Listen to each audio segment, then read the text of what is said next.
Welcome to the History AI podcast, where the past comes alive with facts, anecdotes, and a dash of humor. Here are your hosts, Chuck and Marco. Welcome to the History AI podcast, where history comes alive with a touch of humor and a dash of insight. I'm Chuck. And I'm Marco. Today, we're delving into the incredible story of the Battle of Isandlwana, a pivotal moment in the Anglo-Zulu War. That's right, Marco. But before we dive in, a quick shout out to our listeners. Thanks for tuning in. If you enjoy our show, please rate, subscribe, and share. A 5-star review helps us reach more people and grow. Also, we've got some cool merchandise now. Check out the link in the show notes. And as a thank you to our listeners, we're offering a 10% discount on your first purchase. Just use the code TheHistoryAI all one word, at checkout. Let's set the stage. It's the late 1870s, and the world is a vastly different place. The sun never sets on the British Empire, controlling vast territories across every continent. Exactly, Chuck. In Europe, the Industrial Revolution is in full swing, transforming societies with steam engines, railways, and telegraphs. But it's not just about machines, it's an era of political and social upheaval, with the ideas of Darwin and Marx challenging old beliefs. Across the ocean, the United States is healing from its civil war, and Japan is undergoing the Meiji Restoration, rapidly modernizing and joining the ranks of global powers. Meanwhile, in Africa, dubbed the Dark Continent by Europeans, it's a time of intense colonial interest. The Berlin Conference is on the horizon, where European powers will scramble for African territories without regard for indigenous populations. And in the midst of this, we find the British Empire eyeing the rich resources and strategic importance of South Africa. The discovery of diamonds and gold has only intensified their interests. The Zulu Kingdom, under King Sethweo, is a powerful regional force in South Africa.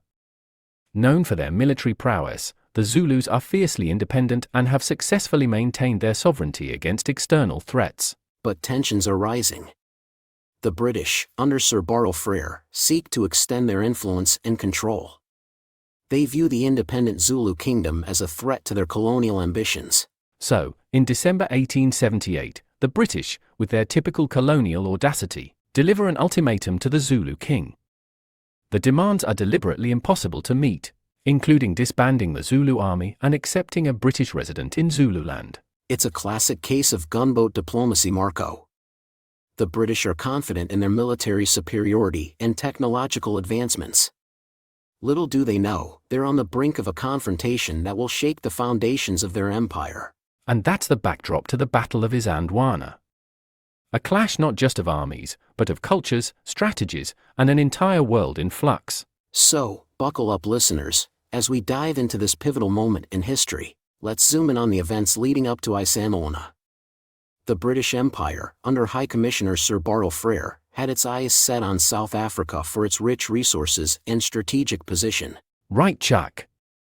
Frere was appointed with a clear mission to bring the various independent states, including the Zulu Kingdom, under British control. He believed that a unified South Africa under British rule was essential for the empire's interests. In pursuit of this, Frere concocts a pretext for war.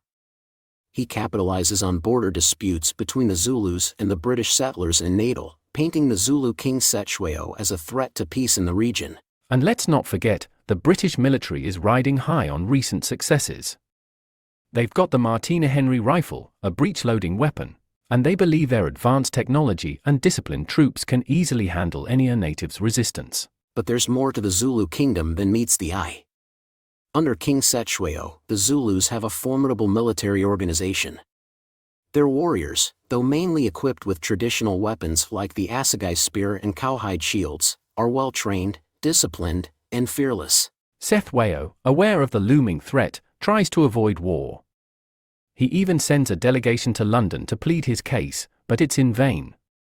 The British government backs Frere's aggressive policy. So, when Frere issues the ultimatum to the Zulu king in December 1878, with demands that were impossible to fulfill, it's a clear path to war.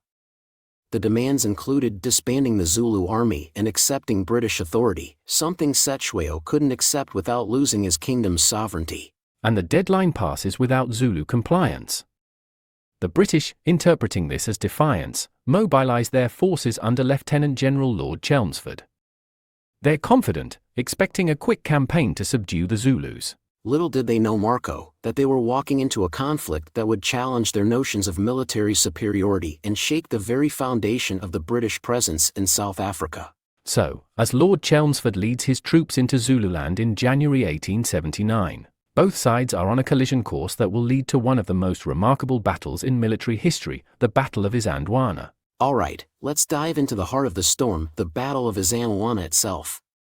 It's January 22nd, 1879. Lord Chelmsford's forces are camped near the Isandlwana Hill, a seemingly innocuous location, but pivotal for what's about to unfold. The British camp is not fortified, a critical mistake. Chelmsford, underestimating the Zulu threat, splits his forces, taking the majority to pursue what he believes is the main Zulu army. Meanwhile, about 20,000 Zulu warriors, divided into 4 main regiments or amabutho, are readying for an attack. They're using their traditional horns of the buffalo tactic, the head to engage the enemy head-on, the horns to encircle and outflank, and the loins as reserves. Early in the morning, a portion of the British force spots the Zulus. But there's a misjudgment in scale. The British think they're facing a small raiding party, not the main Zulu army. Exactly. And as the British engage, the full extent of the Zulu force becomes horrifyingly clear. Thousands of warriors, previously concealed by the terrain, surge forward in a massive wave. The British firing line, a classic formation designed to maximize rifle fire, initially holds the Zulus at bay. But there's a problem, the Martini Henry rifles. They are prone to overheating and jamming after sustained firing. And that's just the start, Marco. The Zulu warriors, adept at close-quarter combat, start to breach the thin red line. The British troops, trained for disciplined volley fire, struggle in hand-to-hand combat. Meanwhile, the Zulu horns move. They're outflanking the British, attacking the exposed sides and rear of the camp. The British are caught in a pincer movement. It's chaos, Marco. The British camp, with its wagons, supplies, and makeshift hospital, turns into a frenzied battleground. Soldiers and camp followers alike are caught up in the melee. In the midst of this, there are acts of incredible bravery. Lieutenant Tinmouth Melville attempts to save the Queen's colour of the regiment, an act that would later be recognised with a posthumous Victoria Cross. But the Zulu pressure is relentless. The British lines collapse under the weight of the assault. Some units, like the 24th Regiment of Foot, fight to the last man, while others attempt to flee. The British retreat turns into a rout. Zulu warriors pursue them, and the slaughter continues for miles. By late afternoon, it's all over. Isandlwana is a catastrophic defeat for the British. Over 1,300 British and colonial troops are killed, and the Zulu losses are also significant, though exact figures are debated. This battle shatters the myth of European invincibility, and marks one of the British Army's worst defeats at the hands of a technologically inferior foe. And so, Marco, the Battle of Isandlwana becomes a legend, a tale of underestimation, valor, and a dramatic clash of cultures and military tactics. In the midst of the chaos and carnage of Isandlwana, there are numerous stories of incredible bravery and heroism, from both the British and the Zulu sides. Let's delve into some of these tales. Absolutely, Chuck. Let's start with Lieutenant Tinmouth Melville. Amidst the British retreat, Melville grabs the Queen's colour of the 24th Regiment and attempts to save this vital symbol of the regiment's honour. He and another officer, Lieutenant Coghill, ride for the Buffalo River. The scene is dramatic. Melville, on horseback, clutching the colour, with Zulu warriors in pursuit. He reaches the river, but the current is strong. Despite their desperate efforts, both Melville and Coghill are swept away and killed. The colour is lost, only to be found days later, a poignant symbol of valor and sacrifice.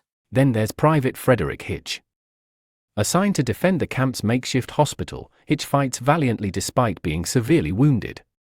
Along with a handful of soldiers, including James Langley Dalton, they hold off the Zulu attackers, allowing several patients to escape. Dalton's role is crucial too. He organizes a defense, barricading the hospital and distributing ammunition. His leadership and bravery are key in the face of overwhelming odds.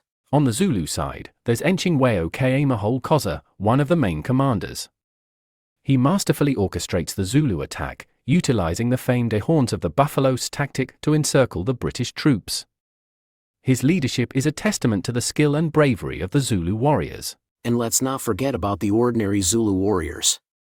Facing a well-armed enemy, they charge with just spears and shields. Their courage is remarkable, a true David versus Goliath scenario. Exactly, Chuck. These stories highlight the human aspect of the battle. Behind the strategy and numbers, there were individuals, each with their own stories of bravery and sacrifice. And these acts of heroism, on both sides, resonate through history, reminding us of the personal cost of such conflicts. The aftermath of the Battle of Isandlwana was devastating, particularly for the British. Official records state that the British Army suffered over 1,300 fatalities. This number included not just the soldiers but also camp followers and native contingent personnel. The casualty figures for the Zulus are harder to ascertain, Chuck. Estimates vary widely, but it's believed that they suffered between 1,000 and 2,500 casualties. Despite their victory, the loss was significant, particularly considering the close-quarter nature of the combat. The psychological impact on the British was profound. This wasn't just a defeat, it was a massacre. The British public, who had been assured of a swift and decisive victory, were shocked.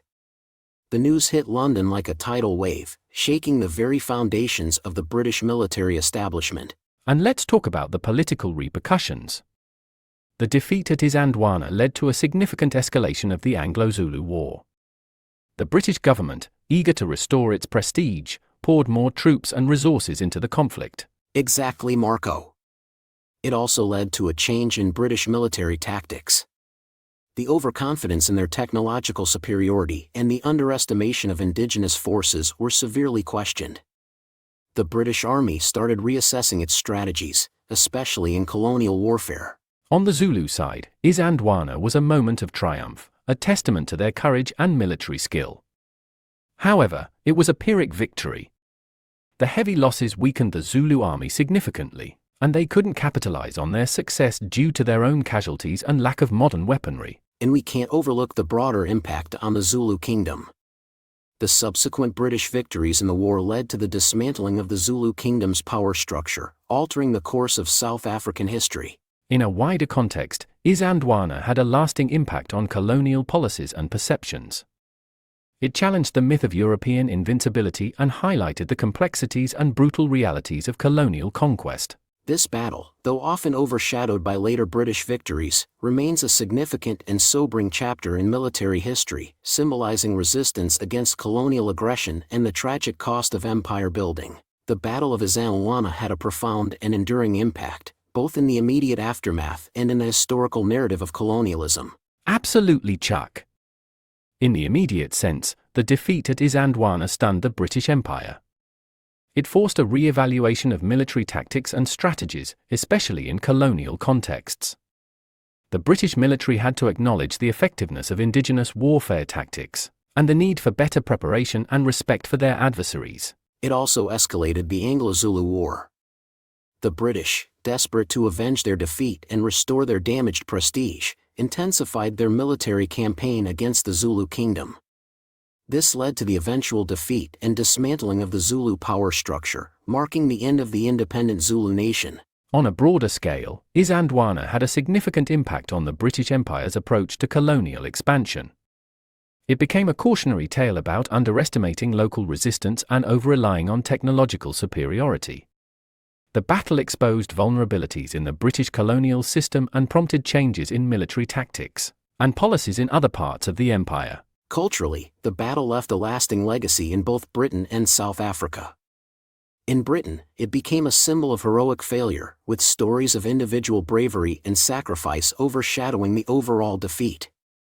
It also fed into a narrative of redemption, with the subsequent British victories in the war portrayed as overcoming adversity. In South Africa, and particularly among the Zulu people, Isandlwana became a symbol of resistance and pride. The battle demonstrated the courage and military skill of the Zulus and remains a key part of Zulu cultural heritage. It's a reminder of their resistance against colonial encroachment and the high cost of defending their sovereignty. Isandlwana also had an impact on the wider world's view of colonialism. The battle challenged the prevailing European attitude of racial and military superiority. It showed that indigenous forces, when well led and fighting for their homeland, could defeat a technologically superior European army. The battle continues to be studied in military academies around the world for its lessons on leadership, tactics, and the importance of understanding one's enemy.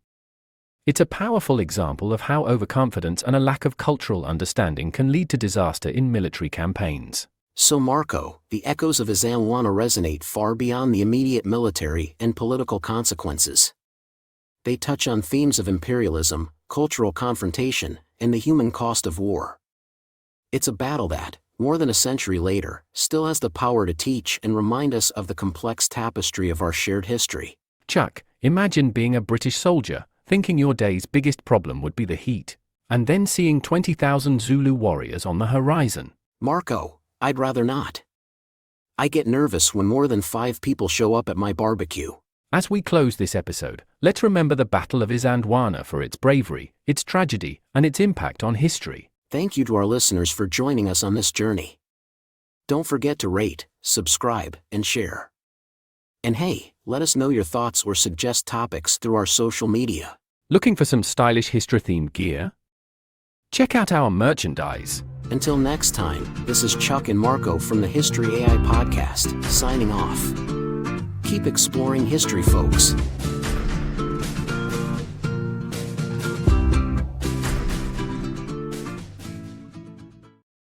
Step into the thrilling world of sports betting with The Starting Line, an introduction to sports betting.